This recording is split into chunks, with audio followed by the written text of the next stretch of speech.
Welcome to ಅಡುಗೆ TV. So ತುಂಬ ಜನದ ಕಂಪ್ಲೇಂಟ್ಸ್ ಏನಪ್ಪ ಅಂದರೆ ಮನೇಲಿ ಮಾಡುವಂಥ ಪೂರಿ ಉಬ್ಬೋದಿಲ್ಲ ಆ್ಯಂಡ್ ಹೋಟೆಲಲ್ಲಿ ಮಾಡೋದು ತುಂಬ ಚೆನ್ನಾಗಿ ಉಬ್ಬುತ್ತೆ, ಹಾಗೆ ಟೇಸ್ಟ್ ಕೂಡ ಚೆನ್ನಾಗಿರುತ್ತೆ ಅಂತ. ಸೊ ಇವತ್ತು ಮನೆಯಲ್ಲೇ ಪೂರಿನ ಈ ರೀತಿ ಉಬ್ಬೋ ರೀತಿ ಹೇಗೆ ಮಾಡೋದು ಅಂತ ತೋರಿಸ್ತಾ ಇದ್ದೀನಿ. ಹಾಗೆ ಜೊತೆಗೆ ಆಲೂ ಮತ್ತು ಬಟಾಣಿ ಹಾಕಿರುವಂಥ ಸಾಗು ಕೂಡ ತೋರಿಸ್ತಾ ಇದ್ದೀನಿ. ಸೊ ಹೋಟೆಲ್ ರೀತಿ ಪೂರಿ ಮನೆಯಲ್ಲೇ ಮಾಡ್ಕೋಬೋದು. ಸೊ ವಿಡಿಯೋನ ಫುಲ್ ನೋಡಿ ನಿಮಗಿಷ್ಟ ಆಗತ್ತೆ. ಮೊದಲು ಅದಕ್ಕೆ ಬೇಕಾಗಿರುವಂಥ ಇಂಗ್ರೀಡಿಯೆಂಟ್ಸ್ನ ನೋಡ್ಕೊಳ್ಳಿ. ಮೊದಲು ಒಂದು ಬೌಲಲ್ಲಿ ಗೋಧಿ ಹಿಟ್ಟನ್ನು ಹಾಕ್ಕೊಳ್ತಾ ಇದ್ದೀನಿ.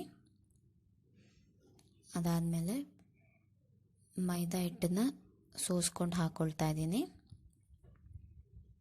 ಎಷ್ಟೆಷ್ಟು ಹಾಕ್ಕೊಳ್ಬೇಕು ಅಂತ ಇಂಗ್ರೀಡಿಯೆಂಟ್ಸ್ ಎಲ್ಲ ಹಾಕಿದ್ದೀನಿ. ಸೊ ನೋಡ್ಕೊಳ್ಳಿ, ಮಿಸ್ ಮಾಡಿಬಿಡಿ. ನೆಕ್ಸ್ಟ್ ಇವಾಗ ಉಪ್ಪು ಹಾಕಿದ್ದೀನಿ. ಸ್ವಲ್ಪ ಎಣ್ಣೆ ಹಾಕ್ಕೊಳ್ತಾ ಇದ್ದೀನಿ. ಇದಿಷ್ಟು ಹಾಕಿದ ಮೇಲೆ ಮಿಕ್ಸ್ ಮಾಡಬೇಕು.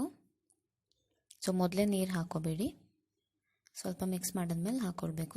ಸ್ವಲ್ಪನೇ ನೀರು ಹಾಕ್ಕೊಂಡು ಕಲಿಸ್ಕೊಳ್ಳಿ. ಸಾಫ್ಟಾಗಿರಲಿ ಹಿಟ್ಟು, ತುಂಬ ಗಟ್ಟಿ ಕಲಿಸ್ಕೋಬೇಡಿ. ನೋಡಿ, ಈ ರೀತಿ ಸ್ವಲ್ಪ ಸಾಫ್ಟಾಗಿರಬೇಕು. ಇವಾಗ ಇದಕ್ಕೆ ಸ್ವಲ್ಪ ಎಣ್ಣೆ ಸವರಿ ಒಂದು ಹಾಫ್ ಆನ್ ಅವರ್ ನೆನೆಯಕ್ಕೆ ಬಿಡಬೇಕು. ಸೊ ಆಗ ಪೂರಿನೂ ಚೆನ್ನಾಗಿ ಬರುತ್ತೆ, ಸ್ಮೂತಾಗಿ ಒರಟಾಗೋದಿಲ್ಲ. ಸೊ ಹಿಟ್ಟು ಇವಾಗ ನೆನೆಯೋಷ್ಟರಲ್ಲಿ ಸಾಗು ಹೇಗೆ ಮಾಡೋದು ಅಂತ ತೋರಿಸ್ತೀನಿ. ಮೊದಲು ಒಂದು ಕುಕ್ಕರಲ್ಲಿ ಸಿಪ್ಪೆ ತೆಗೆದಿಟ್ಕೊಂಡಿರೋಂಥ ಆಲೂಗೆಡ್ಡೆ ಹಾಕ್ತಾಯಿದ್ದೀನಿ. 2 ಆಲೂಗೆಡ್ಡೆ ತೊಗೊಂಡಿದ್ದೀನಿ. ಅದಾದಮೇಲೆ ನೆನೆಸಿಟ್ಕೊಂಡಿರೋಂಥ ಬಟಾಣಿ ಹಾಕ್ತಾಯಿದ್ದೀನಿ. ಸೊ ಇದಿಷ್ಟು ಇವಾಗ ನೀರು ಹಾಕ್ಕೊಳ್ತಾ ಇದ್ದೀನಿ. ಇವಾಗ ಕುಕ್ಕರಲ್ಲಿ 1 ವಿಸಲ್ ಆಗೋವರೆಗೂ ಬೇಯಿಸ್ಕೊಳ್ಬೇಕು. ಇವಾಗ 1 ವಿಸಲ್ ಆಗಿದೆ. ಸೊ ಆಲೂಗೆಡ್ಡೆನೂ ಕೂಡ ಚೆನ್ನಾಗಿ ಬೆಂದಿದೆ. ಇವಾಗ ಆಲೂಗೆಡ್ಡೆನ ಸಣ್ಣ ಸಣ್ಣದಾಗಿ ಪೀಸ್ ಮಾಡಿ ಇಟ್ಕೊಳ್ಬೇಕು. ನೆಕ್ಸ್ಟು ಒಂದು ಜಾರಲ್ಲಿ ಟೊಮ್ಯಾಟೊ ಹಾಕ್ಕೊಳ್ತಾ ಇದ್ದೀನಿ. ಇದನ್ನು ಗ್ರೈಂಡ್ ಮಾಡ್ಕೊಳ್ಬೇಕು. ಸೊ ಟೊಮ್ಯಾಟೊ ಪ್ಯೂರಿ ಮಾಡ್ಕೊಳ್ಳೋದಕ್ಕಿದು. ನೋಡಿ, ಇವಾಗ ಟೊಮ್ಯಾಟೊ ಪ್ಯೂರಿ ರೆಡಿ ಇದೆ. ನೆಕ್ಸ್ಟು ಒಂದು ಪ್ಯಾನಲ್ಲಿ ಎಣ್ಣೆ ಹಾಕ್ಕೊಳ್ತಾ ಇದ್ದೀನಿ. ಅದಾದಮೇಲೆ ಶುಂಠಿ ಬೆಳ್ಳುಳ್ಳಿ ಹಾಕ್ಕೊಳ್ತಾ ಇದ್ದೀನಿ. ಇವಾಗ ಚಕ್ಕೆ ಲವಂಗ, ಸೊ ಇದಿಷ್ಟನ್ನು ಫ್ರೈ ಮಾಡಬೇಕು. ಇದು ಫ್ರೈ ಆಗ್ತಿದ್ದಂಗೆ ಈರುಳ್ಳಿ ಹಾಕ್ಕೊಳ್ತಾ ಇದ್ದೀನಿ. ಈರುಳ್ಳಿನೂ ಅಷ್ಟೇ ಚೆನ್ನಾಗಿ ಬೇಯಿಸ್ಕೊಳ್ಬೇಕು, ಸ್ಮೂತ್ ಆಗೋವರೆಗೂ.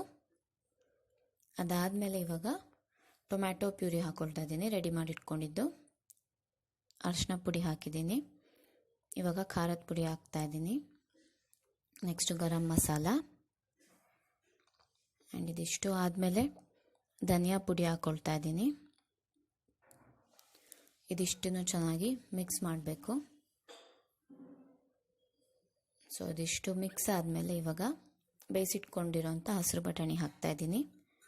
ಹೆಚ್ಚಿಟ್ಕೊಂಡಿರೋಂಥ ಆಲೂಗೆಡ್ಡೆ ಹಾಕಿದ್ದೀನಿ. ಈಗ ಸ್ವಲ್ಪ ನೀರು ಹಾಕ್ಕೊಳ್ತಾ ಇದ್ದೀನಿ. ನೀರು ಜಾಸ್ತಿ ಹಾಕ್ಕೋಬೇಡಿ, ಸ್ವಲ್ಪ ಕನ್ಸಿಸ್ಟೆನ್ಸಿ ಮೇಂಟೈನ್ ಮಾಡಬೇಕು.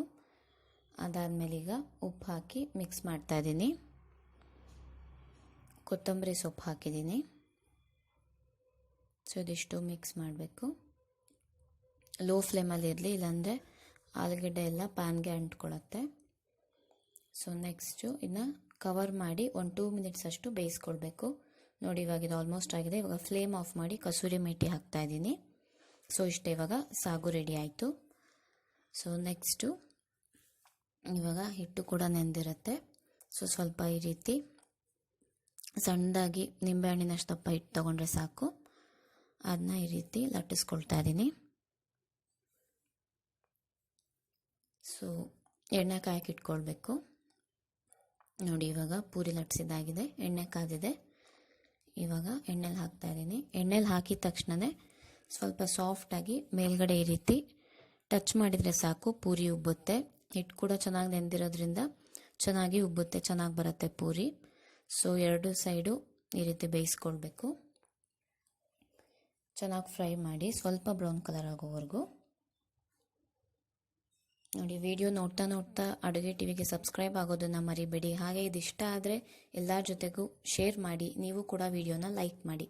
ನೋಡಿ ಇವಾಗ ಪೂರಿ ರೆಡಿ ಇದೆ, ಹಾಗೆ ಆಲೂ ಸಾಗು ಕೂಡ ರೆಡಿ ಇದೆ.